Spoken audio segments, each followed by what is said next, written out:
You removed the soundtrack from the tape before you turned it over to this program. That's correct. I can't allow the voices of the project personnel to be heard by the general public. There's a very good chance their family or friends on the outside might recognize them. Isn't your purpose in releasing this tape to expose Area 51 to the world? My purpose is to expose the existence of the aliens, not compromise these individuals. I made the decision to come forward. I'm taking precautions to protect my own identity, and I don't think it's fair for me to put these others in danger of exposure.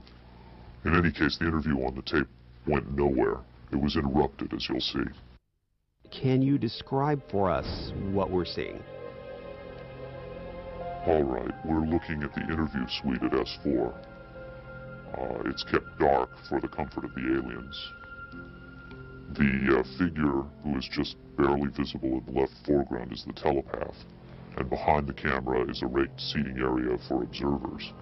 Although in this case, I believe the only other person present was a military aide.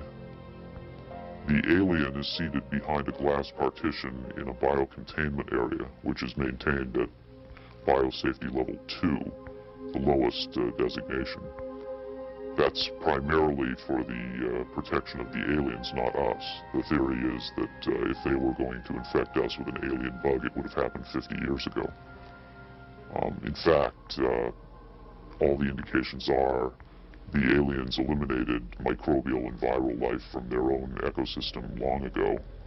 They aren't susceptible to our diseases directly, but it has been shown that microbes can reproduce and form colonies within their respiratory systems, which tends to exacerbate the debilities they seem to suffer anyway in our environment.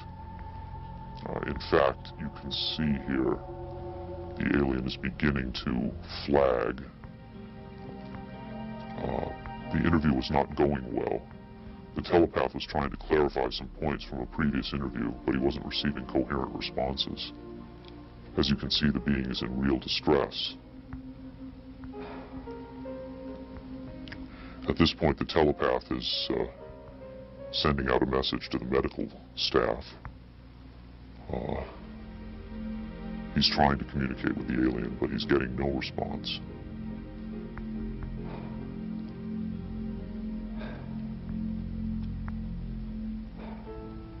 There's very little he can do. There's no direct connection between his space and the biocontainment area. That's the aide stepping in on the right. The medical staff should be there by now. They're slow in responding. There they are. I have to say the medical personnel at S4 are less than first rate. They tend to be selected for their willingness to keep secrets rather than their medical competence. By the way, he's not shining that light into the eyes. It looks that way, but in fact he's checking for hemorrhaging around the eye sockets and in the nasal cavity. I'm sorry. It's very hard for me to watch this.